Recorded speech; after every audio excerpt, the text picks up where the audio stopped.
In Fallout New Vegas, there are no glitches. There are no glitches. There are no glitches. In Fallout New Vegas, there are no engine issues. No engine issues. Gamebryo. In Fallout New Vegas, there are no developer oversights that make you want to punch a hole through your monitor. Hole through your monitor. Bang! In Fallout New Vegas, there are no crashes and corruption. I just lost an hour of my time. This game is terrible. This game is terrible. In Fallout New Vegas. In Fallout New Vegas. Fallout New Vegas. In Fallout New Vegas, there are no bugs. Yeah, so that's a fucking lie. despite being an absolutely fantastic game, it's common knowledge that Fallout New Vegas is riddled with bugs. There's a million reasons as to why this is the case, such as Obsidian working off of Fallout 3's engine Gamebryo, which had a gazillion problems alone, or being given an 18-month development time. Yes, you heard that right, 18 months to create the entirety of a Fallout game. I'm sure there are many more issues, but whatever the large confluence of reasons are, New Vegas, and really all Bethesda games for that matter, are complete bug fests. I want to take a look at some of these bugs, at least some of the more notable ones I've encountered and have in my deep reservoir of knowledge for Fallout games. In this video, I'll be diving into 4 different types of glitches in Fallout New Vegas, separated by their severity. The first, ones that are generally good. Okay, by generally good, I mean good for the player, as in giving them a bigger advantage. No bug in any game is truly good outside of comedic value. Having a developer oversight or unpatched issue be a path to victory is bad. Although I will admit that it is a path that I take sometimes, it is still generally not good to have any type of bug in a video game. The second type of bugs are abusable ones. This is basically an elevated version of the previous section. These are bugs that you would rarely encounter naturally, unlike the good portion of this list, and are basically exploits that you can go out of your way to perform and utilize to get massive, absurd advantages. The third type of bugs are the bad bugs. These are glitches that are general inconveniences to the player or are essentially active nerfs that make the game harder, and are sometimes ones that pop up frequently but covertly. So you may be running into these bugs constantly without knowing. The final type of bugs are the worst, game-breaking bugs. Glitches that basically have a point of no return to where if you encounter them and can't reload a save to avoid them, you could have a permanently hindered playthrough. I'm sure there's some overlap between the bugs in each of these categories one way or another, but I still wanted to have them divided for the structure of this video. I'll be the first to admit, by no fucking stretch of the imagination will I be hitting even remotely close to every bug in Fallout New Vegas. I mean, look at the length of the bug section on the wiki, and this is just a fraction of what's actually in the game. This list is ones that I have personally run into a lot, have a high level of notoriety, or are particularly interesting while potentially being more unknown. With all of that out of the way, let's get into our first section, the good bugs. The first bug on this list is probably one of the ones that's been encountered by most people watching this video, the fixer bug. So funnily enough, this bug has a subsection of another additional bug that is tied to it, which is just fucking crazy that I'm even saying that right now, but let's take it from the top. Fixer in-game is listed as a chem that temporarily removes addiction. This line of text is false. Fixer permanently removes addiction. As it was not only given the effect in the source code to have a temporary addiction removal, it was also accidentally given the effect to permanently remove addiction. So the permanent removal overrides the temporary one. However, in the subsection bug I talked about, if Fixer didn't have the permanent addiction removal effect, then it wouldn't function at all, even temporarily, because the temporary addiction removal effect actually does not eliminate any withdrawal symptoms, because the unused effect itself is bugged. So it would either be overpowered or completely useless. Just insane. There's actually another bug associated with Fixer, but I'll save that one for later, because it actually goes hand in hand with, you guessed it, another bug. The glitches I'm going to talk about next are associated with some perks. The perk forced upon you in the Old World Blues DLC Brainless, its counterpart Big Brain, and another forced perk from that DLC, Cardiac Arrest. In addition to these perks being just completely insane free bonuses, they're actually even stronger than what's listed in game. First off, Cardiac Arrest. The forced counterpart of this perk is Heartless. If you choose to swap out Heartless, you'll receive Cardiac Arrest. This one's a bit simple, but Cardiac Arrest lists that you receive a plus 50% resistance to poison, a minus 25% chance to get critical hits from robots, and a bonus to healing with certain items. To start, there's actually 2 bugs here. The more innocuous one is that the in-game sync autodoc message for this perk states that the healing item bonus is a 50% increase. This isn't the case. The perk only provides a flat bonus to certain healing items. However, the part of this perk that puts it in the good category is that the minus 25% chance to get critically hit from robots isn't actually 25%. It's double that at 50%, mirroring the amount that the counterpart perk Heartless has. So it's actually better than what's listed, if you ignore the autodoc message, otherwise it kinda cancels itself out. This theme of being actually better than what's listed is present in both Big Brained and Brainless as well. One of the facets of these perks is that they give DT bonuses. 10% is what's listed. But it's actually a fair bit better than that, as while they do give a 10% bonus, they also give a permanent +1 bonus to your DT no matter what, and then multiply the final amount by 1.1, rounded. Because of the way the math works with the rounding for this perk, even though both perks give fantastic defensive bonuses, Big Brained is strictly inferior to Brainless, since the DT bonus would be the same virtually in every scenario, but you lose out on the extra 15% chemical addiction resistance. You know, assuming there aren't any other issues with this perk. Alright, let's get to the abusable bugs. These are bugs that, should you go out of your way to take advantage of, drastically reduce the difficulty of your New Vegas playthrough, if not just eliminating any challenge outright, or have an immense amount of potential to do so. The first is my favorite, not that I do it or anything, and that is the RAR smuggle. Not the entirety of RAR, the Fist of RAR. The Fist of RAR is a profoundly good unarmed and close-range weapon, easily within the top 2 of unarmed weapons alongside the Industrial Hand, and probably top 10 weapons in the game overall. The strength of this weapon heavily contrasts that of the difficulty of the DLC Dead Money and its scarcity of good weaponry and supplies. But what if I said that the Fist of RAR could be brought into Dead Money? In order to actually obtain the Fist of RAR, you have to craft it, requiring an unarmed skill of 75, but more importantly, RAR's talent itself, which you can acquire from killing RAR in the Lonesome Road DLC near the Boxwood Hotel roof at the back end of the expansion.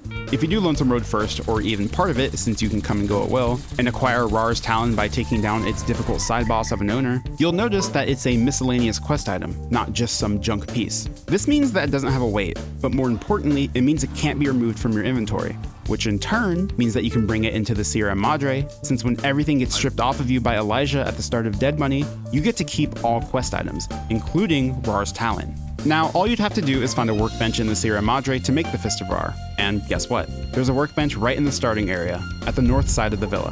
One craft later, and boom, you've just enabled legal hacks for the entirety of Dead Money. You're welcome.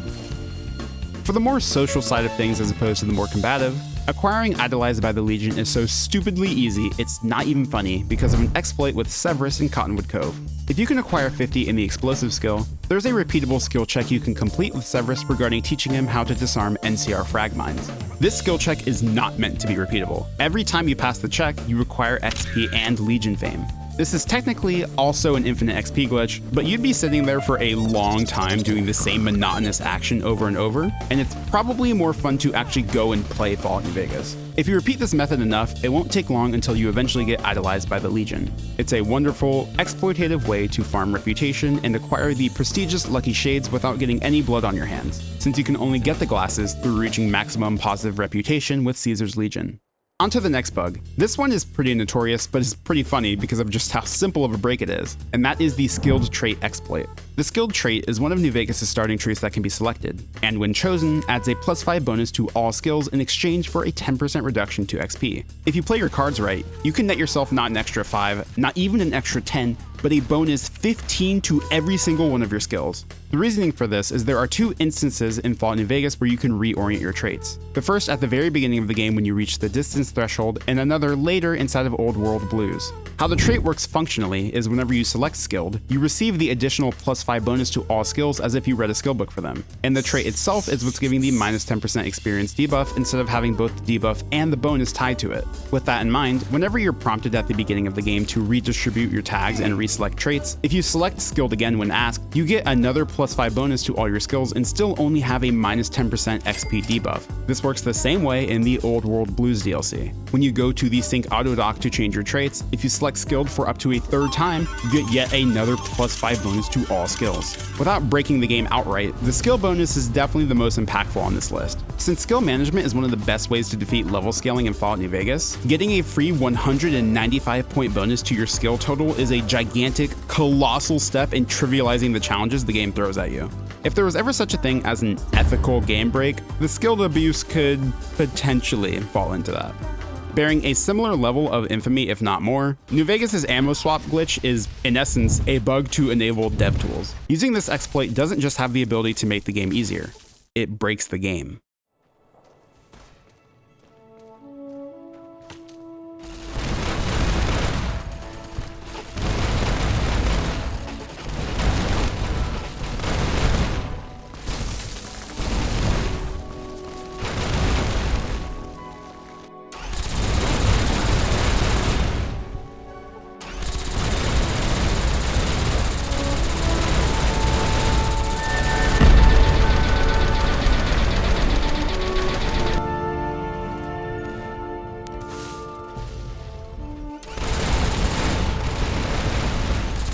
When you know the steps, this exploit is easy to pull off, if you have a controller. You cannot do this exploit with mouse and keyboard, but you can still do it on PC if you have a controller. First, equip the gun whose ammo you want to use for this glitch. Keep holding down the hotkey menu bind and use the thumbstick to tab over to the ammo menu. Scroll through the menu until you find the ammo you want to use and then bind it in your hotkey menu. If done properly, you'll see a bugged icon, since newsflash, you aren't supposed to be able to do anything like this in the game's engine. Finally, select the weapon you want to use with the ammo type, reload, and then fire away. This exploit is best done to use plentiful ammo with weaponry that has a limited ammo quantity, like a Fat Man using 357 ammo or the Alien Blaster using 9mm. There are some combinations that result in your weapon not only firing as quickly as the weapon's statistics, but inheriting the ammo's effect entirely. However, in the pinnacle of New Vegas fashion, the glitches have jank. To illustrate this, in my testing, when using the laser detonator, I couldn't replicate the ammo effects of mini nukes or missiles, but when using the red glares rockets, I was able to produce the OP effect of firing explosives at the laser detonator's rapid speed of shooting.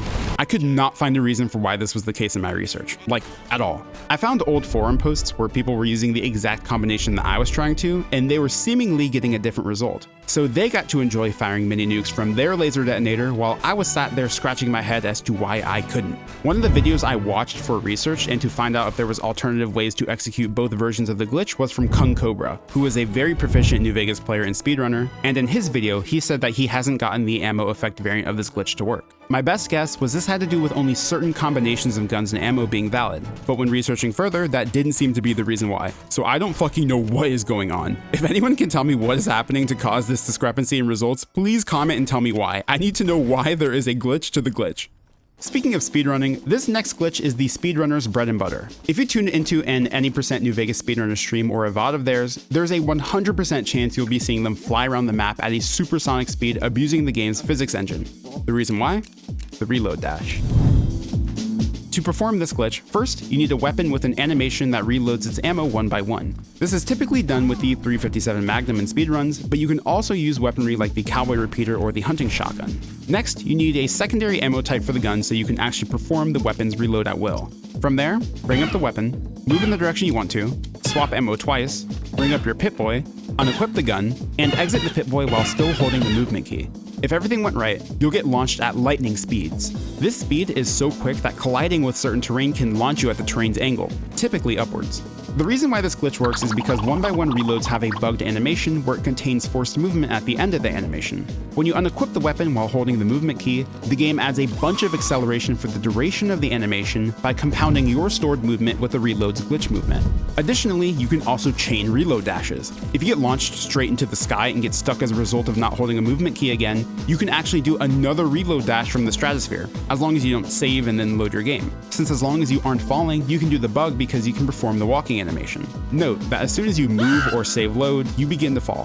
What's ridiculous is that you can actually abuse yet another New Vegas exploit to save yourself from falling through quick saving and quick loading, which cancels all your downward momentum so that you can return safely to Earth. Now for the bad glitches. Jumping into it, the first bug is one that applies to a handful of weapons in the game, the penetration glitch. Due to an engine bug, the weapon tag ignores DT and DR, just straight up doesn't work. This bug applies to the thermic lance, chainsaw, ripper, and the industrial hand.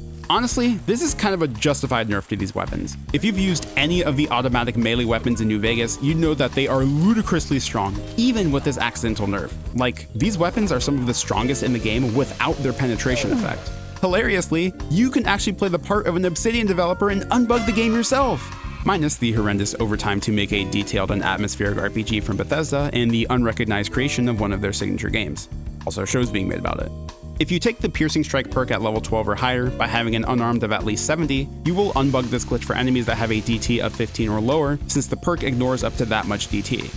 The next is rather quick, but pretty unfortunate, and that is explosions in New Vegas do not deal impact damage, only blast damage. This means that, due to an engine issue, while the Fat Man has a 400 damage on hit effect, it will never ever trigger, and instead only do the 600 blast radius damage. It's pretty devastating. If you ever thought your direct hits on explosives were doing less damage than they should, this is why. Some other pretty pitiful losses of this bug is Esder losing an extra 475 impact damage, missile launchers losing 125, and Annabelle losing 150. Sorry to say, but all of your practice playing soldier in MGE on TF2 is not going to pay off today. Blame Bethesda, not me.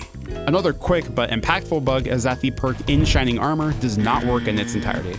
The perk is meant to provide a +5 DT boost against energy weapons while wearing metallic armor, and a +2 bonus if wearing reflective helmets or eyewear. But even if you were wearing armor made out of mirrors, the perk wouldn't provide a single point of DT. The reason for why this happens is actually pretty fucking funny, and it basically comes down to a typo. When you have the perk and are damaged, the game checks to see if you were damaged by a weapon with the tag energy. But there is no weapon in the entire game with the tag energy, because energy weapons have the is weapon skill type actually listed as energy weapons. Thus, nothing happens. While working on this video, this was by far the funniest reason for a bug happening because it's just so on brand for a team of Rush developers, it's almost comical. Finally, for this section, this is more of an inconvenience but is important to know about, but killing certain hostile evil NPCs like Vipers, Feral Ghouls, or Fiends only awards good karma if they were killed while sneaking and hidden, otherwise no karma is gained. I actually noticed this one on my own a long time ago and always found it so weird. At first I thought it was intentional because you were basically like killing them mercifully and instantly, but I should have guessed that it wasn't intended. I really should have known better. Moreover, I've read that the amount of karma gained can vary wildly, with Fiends and Feral Ghouls giving up to 100 karma. For reference, karma is on a -1000 to 1000 scale, so killing 10 ghouls or fiends with sneak attacks would bring you up a full karma level, which is just an exorbitant amount to be gained. If you need to raise your karma for purposes like the level 50 Lonesome Road perks or to appease Cass, this is definitely the best way to do it. To cap off this glitch fest, let's look at the bugs that have some damning repercussions if you encounter them. Revisiting the topic I mentioned from the start of the video, remember how I said that Fixer can cure all addictions in the game? Well, there's actually one that cannot be cured by Fixer or any sorts of addiction removal in the game, and that is the Ultrajet addiction. I actually spoke about this in a previous video I made, but this bug is so horrible if it happens to you and you don't catch it that it is, in my eyes, playthrough ruining and worth going over again. If you receive an Ultrajet addiction in Fallout New Vegas, you receive a permanent -1 to perception, which sucks but is manageable, a -1 to agility, which blows pretty bad, and a -2 to strength, which is fucking terrible. In my opinion, strength is the second or third best special in Fallout New Vegas. It's easily an S tier special, and suffering a -20 carrying capacity debuff and a full 1 point damage reduction to all outgoing melee attacks for the rest of the game, amongst other things like weapon handling checks, is just atrocious. The most curious part about this bug is I'm not sure how it even exists at all, because New Vegas obviously runs on the same engine as Fallout 3, and Ultrajet was a chem in Fallout 3 alongside Ultrajet Addiction, but the addiction had the ability to be cured in 3, but not New Vegas. A commenter in my Broken New Vegas video said that the permanent aspect to the Ultrajet addiction was intentional, but I'm not too sure about that. It seems more like a glitch to me, although I truly have no clue. If being skeptical whether a feature or lack of a feature is intended doesn't encapsulate the method in which Bethesda games operate, then I don't know what does. I'm not quite done yet looping back around from earlier bugs. Remember how I talked about big brained and brainless? Well, you can actually lose the DT bonus provided by these perks. So not only are these perks just innately bugged, you can bug them further if you wear armor with certain DT thresholds. If you have brainless and use armor that has 10 DT or higher, or have big brained and use armor that has 5 or higher, you stop receiving the DT bonuses from these perks altogether. My favorite genre of bug fix mods are ones where the modders look at the mess that Obsidian left behind and went, I don't know what the fuck happened here. For a mod that fixes these perks, the creator, Kokotis, says, I don't even know why the value of 10 and 5 was used. Bro, I don't know either, but if I've noticed any trends at all in New Vegas' code, it's that it was probably a simple mistake or oversight that just never got fixed. As a result, the perk that you are forcefully given, that's supposed to be a huge buff, will be weakened for the duration of your playthrough should you use armor that surpasses those DT thresholds.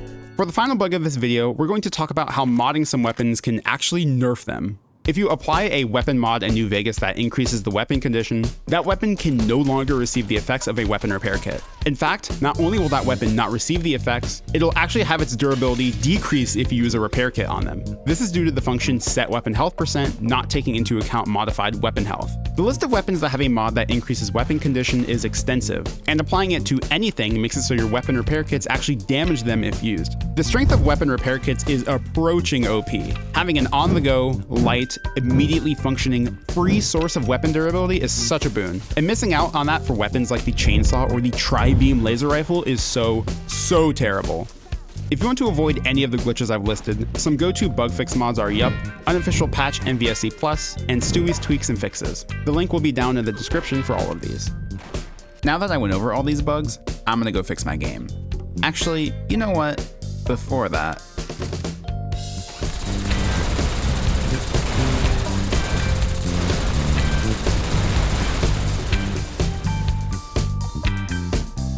Thank you guys so much for watching. I had a blast making this video and I hope you enjoyed it as well. I tried my best to come up with the coolest or most common bugs, but if there's any ones that were excluded that you find particularly humorous, game-breaking, or just interesting, feel free to let me know. I would love to be both educated and entertained through being blown away at how some of the shit in this game got past quality control. If you liked what you saw and want to see more, consider subscribing or liking. It'd mean a lot. You can also consider becoming a member and getting your name at the credits of every single one of my videos, or checking out my Twitch at twitch.tv/loonnv. That'll do it for me though. Again, thank you so much for sticking around, and I will see you next time. Peace.